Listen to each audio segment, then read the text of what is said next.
नमस्कार दोस्तों, मैं एएसयू चैनल में अजय सिंह आपका स्वागत करता हूं।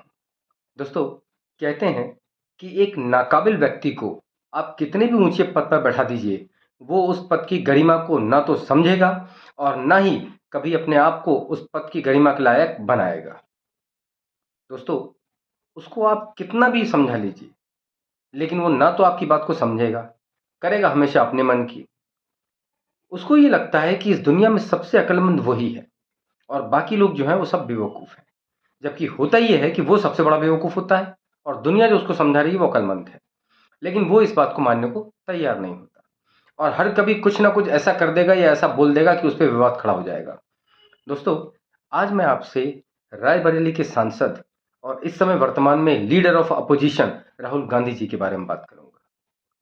राहुल गांधी एक ऐसा नाम जिस नाम का हमेशा से ही संबंध विवादों से रहा। राहुल गांधी जिनकी राजनीतिक पारी 2004 से शुरू होती है दोस्तों, जब उन्होंने पहली बार चुनाव लड़ा अमेठी से। अमेठी वो जीते और तब से लेकर लगातार 2024 तक वो चुनाव जीतते हुए आ रहे हैं। बीच में एक बार अमेठी हारे थे तो वो वायनाड से जीत गए थे और इस बार उन्होंने अमेठी छोड़ दी और इस बार वो रायबरेली से जीत के आए हैं। लगातार चुनाव जीत रहे हैं। भारत के सबसे बड़े राजनीतिक घराने से आते हैं। उनके परिवार में प्योर पॉलिटिशियन लोगों ने जन्म लिया है, चाहे वो इंदिरा जी हो, राजीव जी हो या संजय जी हो। ये उस पूरे परिवार में सबसे कमजोर पॉलिटिशियन है। ना तो ये पॉलिटिशियन बन पाए, ना ही ये लीडर बन पाए। इसलिए की बात कह रहा हूं दोस्तों, क्योंकि पॉलिटिशियन यानी राजनीतिज्ञ है। उसको ये मालूम होता है कि उसको कब क्या बोलना है, जगह क्या होती है। लीडर इसलिए कह रहा हूं कि ये नहीं बन पाए क्योंकि ये लीड नहीं कर पाते लोगों को, मैदान छोड़ के तुरंत भाग जाते हैं। तो ये दोनों में से कुछ नहीं बन पाए। दोस्तों, इनके हर स्टेटमेंट में आप देखिएगा कभी ना कभी कोई ना कोई बात हो ही जाता है। दोस्तों, जब ये सांसद थे तब ये बात चल जाती थी, कोई दिक्कत नहीं। बहुत सारे लोग जो हैं विवादित बयान दे देते हैं जिनकी वजह से ये सब हो जाता है। लेकिन अब आप 2024 में लीडर ऑफ अपोजिशन यानी लोप हो, और लोप जो होता है, लीडर ऑफ अपोजिशन जो होता है, जो विपक्ष का नेता होता है, वो एक संवैधानिक पद होता है। अब अगर आपने कुछ भी स्टेटमेंट दिया, कुछ भी उलझुल स्टेटमेंट दिया, तो उस पर विवाद हो जाएगा और विवाद ऐसा होता है जिससे पूरा भारत देश, हो सकता है पूरी दुनिया सुनती हो कि भारत का लीडर ऑफ अपोजिशन जो है वो क्या बोल रहा है। आपके हर स्टेटमेंट का एक महत्व है दोस्तों। आपके हर स्टेटमेंट को लोग सुनते हैं, समझते हैं और उस स्टेटमेंट से ही आपको जज किया जाता है कि आपका व्यक्तित्व कैसा है, आप कितना आगे जा पाएंगे, आप किस प्रकार के नेता या किस प्रकार के पॉलिटिशियन हैं। आपको समझना चाहिए दोस्तों। राहुल गांधी ने लीडर ऑफ अपोजिशन बनने से पहले भी कई बार ऐसे स्टेटमेंट दे दिए जिन स्टेटमेंट पे बड़ा विवाद हो गया था, बड़ा बखेड़ा हुआ। और दोस्तों, अभी राहुल गांधी जो हैं वो इस समय अमेरिका की यात्रा पर हैं और अपने चिर परिचित अंदाज में उन्होंने फिर से अमेरिका के अंदर ऐसे स्टेटमेंट दे दिए जिससे विवाद हो ही गया। क्या मालूम क्यों? चोली और दामन का साथ है राहुल गांधी और विवाद में। या तो वो जानबूझ के देते हैं या उन्हें यह मालूम ही नहीं होता कि बोलना क्या है। इस बार उनका स्टेटमेंट क्या है? अभी उन्होंने अमेरिका में वर्जीनिया में एक स्टेटमेंट दे दिया कि मैं नहीं मानता कि भारतीय जनता पार्टी को 2024 के लोकसभा चुनाव में 240 सीटें मिलनी चाहिए थी। मतलब उनके अनुसार बीजेपी ने जो 240 सीटें ली हैं वो मशीन में गड़बड़ करके ली हैं। उन्हें इलेक्शन कमीशन पे विश्वास नहीं। तो उन्होंने साफ कहा कि मैं नहीं मानता कि इतनी सीटें बीजेपी को आ सकती थी। अब कैसे आई है ये मुझे नहीं मालूम। तो मतलब कुल मिला के आपका इनडायरेक्टली कहना यही है कि आपको इलेक्शन कमीशन पे विश्वास नहीं है और इन लोगों ने कोई गड़बड़ झाला करके बीजेपी को इतनी सीटें दिलवाई। या जो इलेक्ट्रॉनिक मशीन थी, जो वोटिंग मशीन थी, उसमें इन्होंने कुछ गड़बड़ किया है। अरे भाई राहुल जी, अगर कोई आदमी वोटिंग मशीन में गड़बड़ करता तो 240 सीटें क्यों लेता? बीजेपी अकेले मैंडेट ना ले लेती 272 सीटों का। और आपको तो बहुत, आपकी इंडिया गठबंधन को तो बहुत जबरदस्त सीटें मिली हैं। तो फिर ये सीटें कैसे मिल गई? मतलब राहुल जी, जहां आप जीतते हैं वहां पे मशीन बिल्कुल ठीक है, लेकिन जहां आप हारते हैं, आपकी सीटें कम आती हैं, वहां मशीन गड़बड़ हो जाती है। ये डबल पैमाना तो समझ से परे है राहुल जी। दूसरा स्टेटमेंट उन्होंने दिया कि भारत देश में सिख लोगों को पगड़ी पहनने और कड़े पहनने की परमिशन होनी चाहिए। राहुल जी, आप इंडिया में रहते हैं कि बाहर रहते हैं? भारत देश में सिख समुदाय के लोगों को कब पगड़ी पहनने की और कड़ा पहनने की परमिशन नहीं है, जरा बताइए आप। कौन सा सिख पगड़ी पहन के नहीं घूम रहा, कौन सा सिख कड़ा पहन के नहीं घूमता। अरे और तो और सिख कृपाण पहन के घूमता है भाई। उनको एक छोटा सा चाकू देखा होगा आपने, उनकी कमर में रहता है, वो तक धारण करने की उनको परमिशन है। राहुल जी किसको खुश करना चाहते हैं?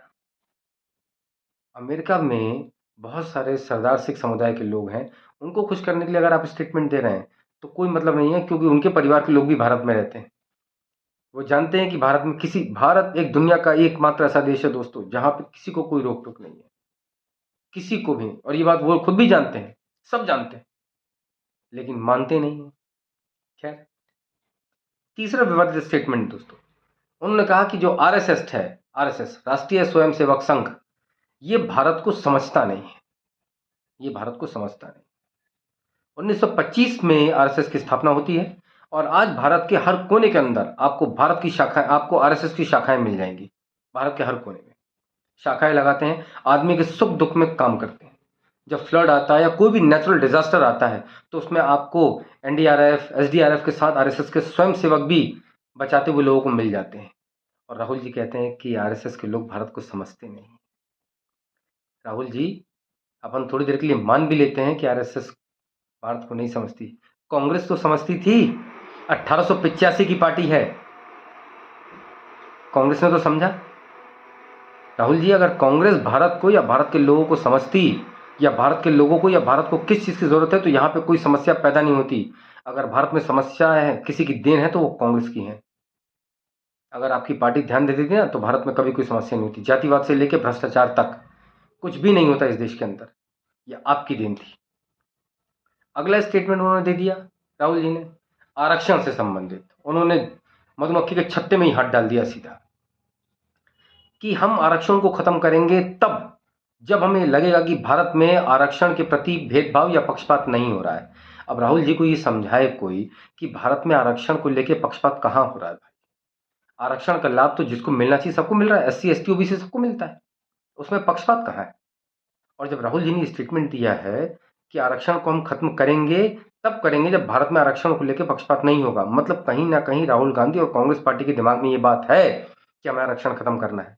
ये वही पार्टी है जिसने आरक्षण को शुरू करवाया और अब ये इसे खत्म करवाना चाहती है। राहुल जी, मधुमक्खी का छत्ता है, हाथ मत डालिएगा। कई लोग निपट गए, कई लोग, राजनीति खत्म हो गई लोगों की। इसलिए अपनी राजनीति अगर आपको खत्म करना हो तो इस मुद्दे पे आप बोलिएगा, अन्यथा बिल्कुल साइलेंट मोड पे रहिए। आप लोगों ने जो प्रोपोगंडा फैलाया था ना बीजेपी को लेके 2024 में कि आरक्षण खत्म कर देंगे, उसी की वजह से आपकी इतनी सीटें आ गई थी। अब आपने वापस स्टेटमेंट दे दिया, यानी आपने पैरों पे कुल्हाड़ी मार ली अपने।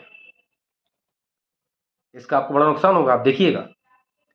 अगला स्टेटमेंट दे दिया उन्होंने, एक एक भारत विरोधी एक महिला है, भारत विरोधी, इल्हान उमर। ये जब भी बात करती है भारत के विरोध में ही बात करती है।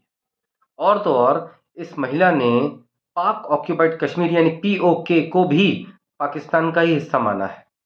इसने कहा वो पाकिस्तान का है। बताइए, ऐसे लोगों से राहुल गांधी अमेरिका में मिल रहे हैं, अमेरिका में मिलते हैं और विवाद यहाँ खड़ा हो जाता है। अरे क्या जरूरत है आपको भारत विरोधी ताकतों से मिलने की? क्यों मिलते हैं आप ऐसे लोगों से जो भारत के विरोध में बात करते हैं? यानी कहीं ना कहीं आप भी भारत विरोधी आदमी है। उसके बाद आपका चीन प्रेम किसी से छुपा नहीं है। आप कहते हैं चीन जो है इस समय ग्लोबल मैनेजमेंट पे कब्जा है उसका। अरे भाई, चीन के अंदर ठीक है ग्लोबल मैनेजमेंट अच्छा चल रहा है, अमेरिका में भी है, हमारे भारत में भी चल रहा है। आप कहते हैं चीन में रोजगार की कोई कमी नहीं है, भारत में भी नहीं, भारत में भी रोजगार मिल रहा है, काम करने वाले तो हों। और धीरे धीरे आप देखिएगा 10 एक साल और हो जाइए राहुल जी, हम भी ग्लोबल मैनेजमेंट में पूरा कब्जा हमारा हो जाएगा। हम लोग भी ग्लोबल प्रोडक्शन जो है बहुत तेजी में करेंगे। हमारे देश के अंदर भी प्रोडक्शन के नाम पे बहुत सारी चीज़ें बनेंगी, आप चिंता मत करिए। ग्लोबल प्रोडक्शन के मामले में हम चीन को और अमेरिका को भी पीछे छोड़ देंगे, आप निश्चिंत रहिए। आपको विदेशों में जाके इस तरीके की स्टेटमेंट देने की आवश्यकता नहीं है जिससे विवाद खड़ा हो जाए और हमारे देश की बदनामी। राहुल जी, मेरा सवाल सिर्फ इतना है कि आप इस तरीके की स्टेटमेंट क्यों देते हैं? आपके जब आप जानते हैं कि आपके दिए हुए स्टेटमेंट की वजह से विवाद खड़ा हो जाता है, भारत देश की राजनीति में एक भूचाल सा पैदा हो जाता है। आप सांसद थे, ऐसे स्टेटमेंट देते थे समझ में आता था। अब आप लोप हैं, लीडर ऑफ अपोजिशन है, आपको ऐसे स्टेटमेंट नहीं देना चाहिए। आपके स्टेटमेंट की एक वैल्यू है, आप संवैधानिक पद पर बैठे हुए व्यक्ति हैं राहुल जी। विदेशों में देश की बदनामी करने से आपको कुछ नहीं मिलेगा। अगर आप सोचते हैं कि सिर्फ भारत की बदनामी होगी तो ये आपकी गलतफहमी है। आप भी इसी भारत देश का एक अंग हैं। बदनामी अगर भारत की होगी तो आपकी भी होगी। राहुल जी, बहुत किस्मत वाले लोग होते हैं जिन्हें ऐसे मौके मिलते हैं कि वो अपने आप को स्टैब्लिश कर लें, लोगों के बीच में अपने आप को खड़ा कर दें। आपको लीडर ऑफ अपोजिशन बनने का मौका मिला है, अब आपको अपने आप को स्थापित कर लेना चाहिए और ऐसे काम करने चाहिए कि आप इस पद से हटने के बाद भी लोग कहें कि हाँ, राहुल गांधी का कार्यकाल बड़ा ज़बरदस्त था लीडर ऑफ अपोजिशन के तौर पे। जैसे आज भी हम अटल बिहारी वाजपेयी जी को लीडर ऑफ अपोजिशन के रूप में देखते थे। जब वो भाषण देते थे तो पूरा भारत सुन्न हो जाता था, सन्नाटे में आ जाता था कि नहीं यार, आज वाजपेयी जी बोलेंगे, आज सुनना है। लोग प्रधानमंत्री ज़्यादा वाजपेयी जी को सुनते थे। आप भी कुछ ऐसा कीजिए राहुल जी, अपने स्टेटमेंटों में इतनी धार लेके आइए, अपने भाषण में इतनी धार लेके आइए कि आपको लोग सुने। अब आपको एक बड़े नेता के तौर पे अपने आप को स्थापित कर लेना चाहिए। आपको एक मौका मिला है, उस मौके को भुनाइए। आप इतनी बड़ी फैमिली से आते हैं, कुछ तो ऐसा कीजिए कि लोग कहें कि हाँ, राहुल गांधी में कुछ कैलिबर है, कुछ कैपेबिलिटीज़ हैं, कुछ एबिलिटी है। राहुल जी, ये मौका मिला है, इसको भुनाइए। मैं भगवान से ही प्रार्थना करूंगा आप एक अच्छे नेता बन सकते हैं। आपको कोशिश करना चाहिए। मौका मिले तो उसे भुनाने में कोई बुराई नहीं है। अवसर बड़े कम मिलते हैं और जब मिल रहा है तो उसको कैश कीजिए।